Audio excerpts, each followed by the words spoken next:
ओम शांति। 10 दिसंबर 2025। बाप दादा के मधुर महावाक्य। मीठे बच्चे, चैरिटी बिगिंस एट होम, अर्थात पहले खुद आत्म अभिमानी बनने की मेहनत करो, फिर दूसरों को कहो। आत्मा समझकर आत्मा को ज्ञान दो, तो ज्ञान तलवार में जौहर आ जाएगा। प्रश्न: संगम युग पर किन दो बातों की मेहनत करने से सतयुगी तख्त के मालिक बन जाएंगे? उत्तर: पहला, दुख सुख निंदा स्तुति में समान स्थिति रहे, यह मेहनत करो। कोई भी कुछ उल्टा सुल्टा बोले, क्रोध करे, तो तुम चुप हो जाओ, कभी भी मुख की ताली नहीं बजाओ। दूसरा, आंखों को सिविल बनाओ, क्रिमिनल आई बिल्कुल समाप्त हो जाए। हम आत्मा भाई भाई हैं, आत्मा समझकर ज्ञान दो। आत्म अभिमानी बनने की मेहनत करो, तो सतयुगी तख्त के मालिक बन जाएंगे। संपूर्ण पवित्र बनने वाले ही गद्दी नशीन बनते हैं। ओम शांति। रूहानी बाप रूहानी बच्चों से बात करते हैं। तुम आत्माओं को यह तीसरा नेत्र मिला है, जिसको ज्ञान का नेत्र भी कहा जाता है। उनसे तुम देखते हो अपने भाइयों को, तो यह बुद्धि से समझते हो ना कि जब हम भाई भाई को देखेंगे तो कर्मेंद्रियां चंचल नहीं होंगी, और ऐसे करते करते आंखें जो क्रिमिनल हैं वह सिविल हो जाएंगी। बाप कहते हैं, विश्व का मालिक बनने के लिए मेहनत तो करनी पड़ेगी ना, तो अभी यह मेहनत करो। मेहनत करने के लिए बाबा नई नई गुह्य पॉइंट्स सुनाते हैं ना, तो अभी अपने को भाई भाई समझकर ज्ञान देने की आदत डालनी है। फिर यह जो गाया जाता है कि वी आर ऑल ब्रदर्स, यह प्रैक्टिकल हो जाएगा। अभी तुम सच्चे सच्चे ब्रदर्स हो, क्योंकि बाप को जानते हो। बाप तुम बच्चों के साथ सर्विस कर रहे हैं। हिम्मत दे बच्चे, मत दे बाप। तो बाप आकर के यह हिम्मत देते हैं सर्विस करने की, तो यह सहज हुआ ना। तो रोज यह प्रैक्टिस करनी पड़ेगी, सुस्त नहीं होना चाहिए। यह नई नई पॉइंट्स बच्चों को मिलती है। बच्चे जानते हैं कि हम भाइयों को बाबा पढ़ा रहे हैं, आत्माएं पढ़ती हैं। यह रूहानी नॉलेज है, इसे स्पिरिचुअल नॉलेज कहा जाता है। सिर्फ इस समय रूहानी नॉलेज रूहानी बाप से मिलती है, क्योंकि बाप आते ही है संगम युग पर, जबकि सृष्टि बदलती है। यह रूहानी नॉलेज मिलती भी तब है जब सृष्टि बदलने वाली है। बाप आकर यही तो रूहानी नॉलेज देते हैं कि अपने को आत्मा समझो। आत्मा नंगी अर्थात अशरीरी आई थी, यहाँ फिर शरीर धारण करती है। शुरू से अब तक आत्मा ने 84 जन्म लिए हैं, परंतु नंबरवार जो जैसे आए होंगे वह वैसे ही ज्ञान योग की मेहनत करेंगे। फिर देखने में भी आता है कि जैसे जिसने कल्प पहले जो पुरुषार्थ किया, मेहनत किया, वह अभी भी ऐसे ही मेहनत करते रहते हैं। अपने लिए मेहनत करनी है, दूसरे कोई के लिए तो नहीं करनी होती है। तो अपने को ही आत्मा समझ करके अपने साथ मेहनत करनी है। दूसरा क्या करता है उसमें हमारा क्या जाता है। चैरिटी बिगेन्स एट होम, माना पहले पहले खुद मेहनत करनी है, पीछे दूसरों को अर्थात भाइयों को कहना है। जब तुम अपने को आत्मा समझ करके आत्मा को ज्ञान देंगे, तो तुम्हारी ज्ञान तलवार में जौहर रहेगा। मेहनत तो है ना, तो जरूर कुछ ना कुछ सहन करना पड़ता है। इस समय दुख सुख निंदा स्तुति मान अपमान, यह सब थोड़ा बहुत सहन करना पड़ता है। तो जब भी कोई उल्टा सुल्टा बोलता है तो कहते हैं चुप। जब कोई चुप कर देते हैं तो पीछे कोई गुस्सा क्या करेंगे। जब कोई बात करते हैं और दूसरा भी बात करते हैं तो मुख की ताली बजती है। अगर एक ने मुख की ताली बजाई और दूसरे ने शांत किया तो चुप। बस ये बाप सिखलाते हैं। कभी भी देखो कोई क्रोध में आते हैं तो चुप हो जाओ। आपे ही उसका क्रोध शांत हो जाएगा। दूसरी ताली बजेगी नहीं। अगर ताली से ताली बजी तो फिर गड़बड़ हो जाती है।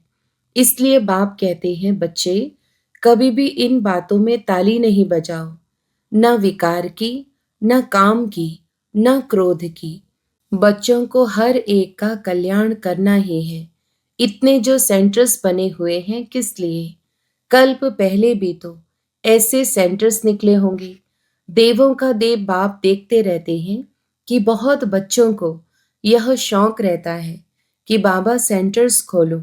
हम सेंटर खोलते हैं, हम खर्चा उठाएंगे, तो दिन प्रतिदिन ऐसे होते जाएंगे, क्योंकि जितना विनाश के दिन नजदीक होते जाएंगे उतना फिर इस तरफ भी सर्विस का शौक बढ़ता जाएगा।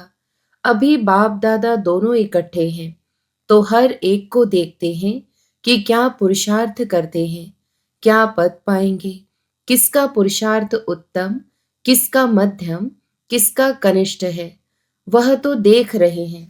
टीचर भी स्कूल में देखते हैं कि स्टूडेंट किस सब्जेक्ट में ऊपर नीचे होता है, तो यहाँ भी ऐसे ही है। कोई बच्चे अच्छी तरह से अटेंशन देते हैं तो अपने को ऊंचा समझते हैं, कोई समय फिर भूल करते हैं, याद में नहीं रहते हैं, तो अपने को कम समझते हैं। यह स्कूल है ना। बच्चे कहते हैं, बाबा हम कभी कभी बहुत खुशी में रहते हैं, कभी कभी खुशी कम हो जाती है। तो बाबा अभी समझाते रहते हैं कि अगर खुशी में रहना चाहते हो तो मन मना भाव, अपने को आत्मा समझो और बाप को याद करो। सामने परमात्मा को देखो तो वो अकाल तख्त पर बैठा हुआ है। ऐसे भाइयों की तरफ भी देखो। अपने को आत्मा समझ करके फिर भाई से बात करो। भाई को हम ज्ञान देते हैं, बहन नहीं, भाई भाई आत्माओं को ज्ञान देते हैं। अगर यह आदत तुम्हारी पड़ जाएगी तो तुम्हारी जो क्रिमिनल आई है, जो तुमको धोखा देती है, वह आहिस्ते आहिस्ते बंद हो जाएगी। आत्मा आत्मा में क्या करेगी? जब देह अभिमान आता है तब गिरते हैं। बहुत कहते हैं, बाबा हमारी क्रिमिनल आई है। अच्छा, क्रिमिनल आई को अभी सिविल आई बनाओ। बाप ने आत्मा को दिया ही है तीसरा नेत्र। तीसरे नेत्र से देखेंगे तो फिर तुम्हारी देह को देखने की आदत मिट जाएगी। बाबा बच्चों को डायरेक्शन तो देते रहते हैं। इनको अर्थात ब्रह्मा को भी ऐसे ही कहते हैं। यह बाबा भी देह में आत्मा को देखेंगे, तो इसको ही कहा जाता है रूहानी नॉलेज। देखो पद कितना उच्च पाते हो, जबरदस्त पद है, तो पुरुषार्थ भी ऐसा करना चाहिए। बाबा भी समझते हैं कल्प पहले मुआफिक सबका पुरुषार्थ चलेगा। कोई राजा रानी बनेंगे, कोई प्रजा में चले जाएंगे। तो यहाँ जब बैठकर नेष्ठा अर्थात योग भी करवाते हो, तो अपने को आत्मा समझ करके दूसरे की भी भ्रकुटी में आत्मा को देखते रहेंगे, तो फिर उनकी सर्विस अच्छी होगी। जो देही अभिमानी होकर बैठते हैं वो आत्माओं को ही देखते हैं। इसकी खूब प्रैक्टिस करो। अरे ऊंच पद पाना है तो कुछ तो मेहनत करेंगे ना। तो अभी आत्माओं के लिए यही मेहनत है। यह रूहानी नॉलेज एक ही दफा मिलती है और कभी भी नहीं मिलेगी, न कलयुग में न सतयुग में, सिर्फ संगम युग में। सो भी ब्राह्मणों को यह पक्का याद कर लो, जब ब्राह्मण बनेंगे तब देवता बनेंगे। ब्राह्मण नहीं बने तो फिर देवता कैसे बनेंगे? इस संगम युग में ही यह मेहनत करते हैं।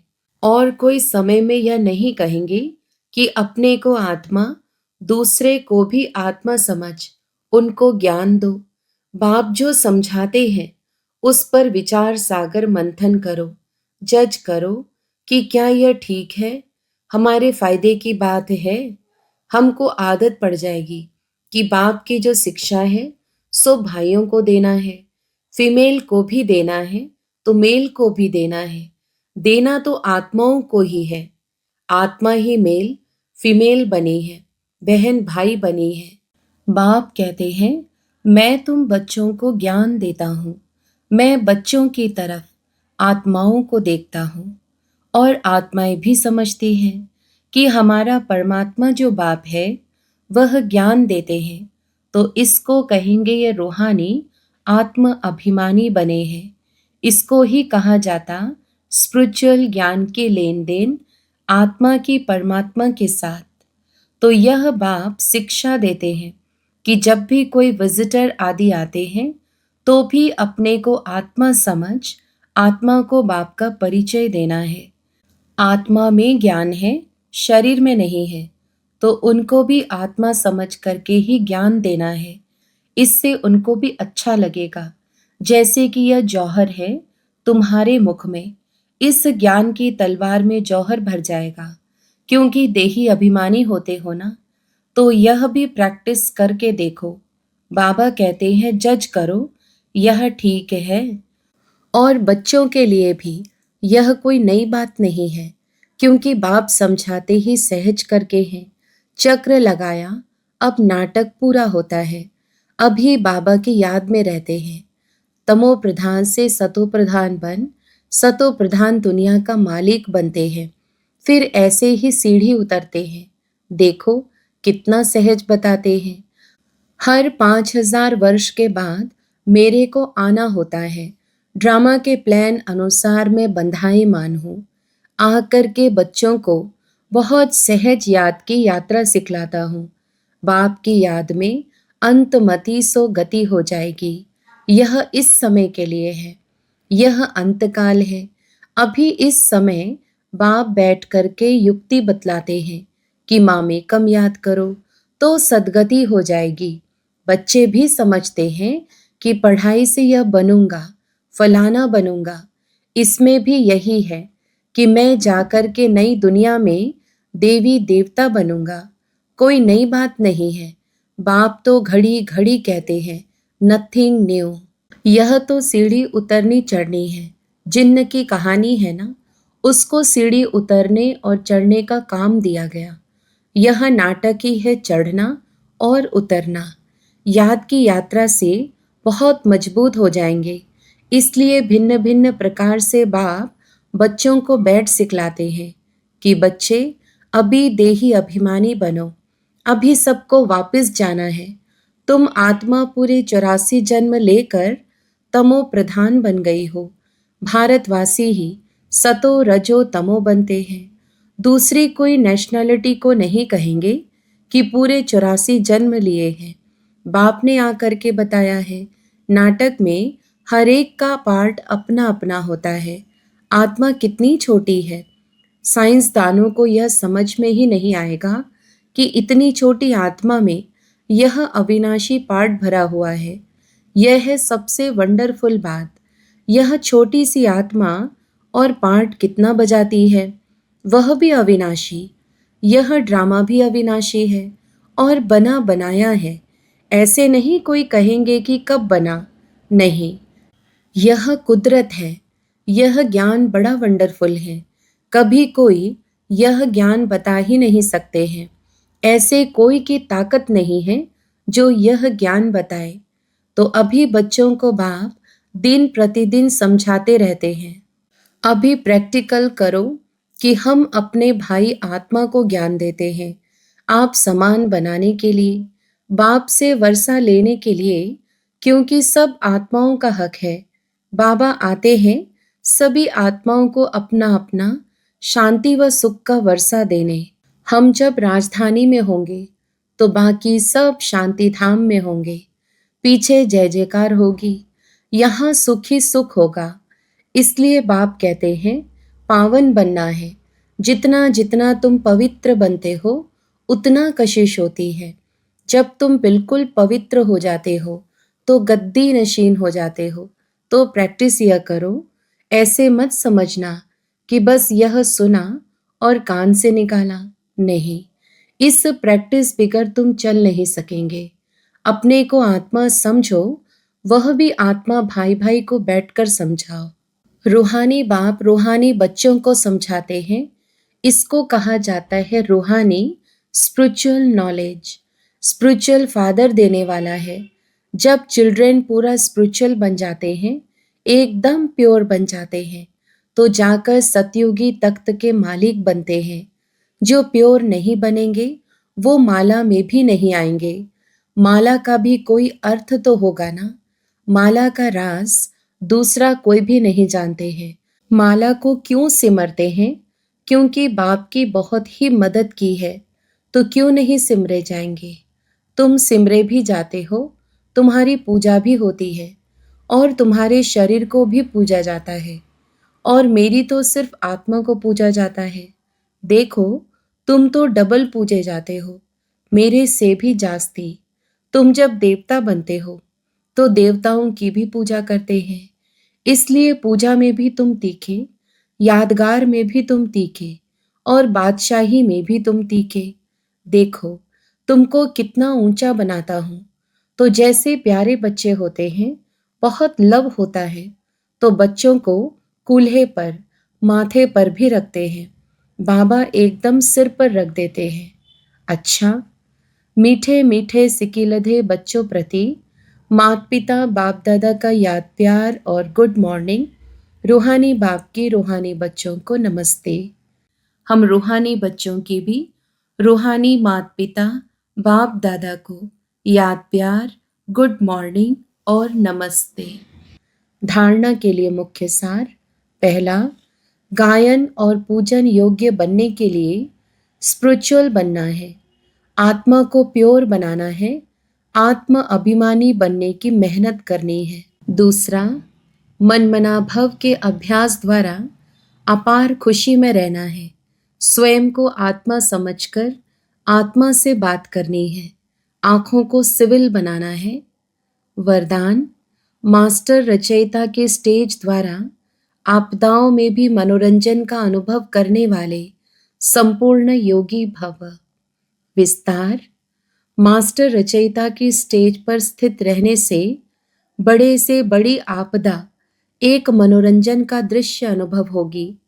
जैसे महाविनाश की आपदा को भी स्वर्ग के गेट खुलने का साधन बताते हो, ऐसे किसी भी प्रकार की छोटी बड़ी समस्या व आपदा मनोरंजन का रूप दिखाई दे, हाय हाय के बजाय ओहो शब्द निकले, दुख भी सुख के रूप में अनुभव हो, दुख सुख की नॉलेज होते हुए भी उसके प्रभाव में ना आए, दुख को भी बलिहारी सुख के दिन आने की समझे, तब कहेंगे संपूर्ण योगी।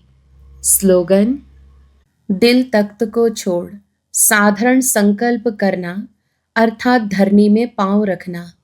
अव्यक्त इशारे, अब संपन्न व कर्मातीत बनने की धुन लगाओ। कर्म करते तन का भी हल्कापन, मन की स्थिति में भी हल्कापन। कर्म की रिजल्ट मन को खींच ना ले। जितना ही कार्य बढ़ता जाए उतना ही हल्कापन भी बढ़ता जाए। कर्म अपनी तरफ आकर्षित नहीं करे, लेकिन मालिक होकर कर्म कराने वाला करा रहा है और करने वाले निमित्त बनकर कर रहे हैं।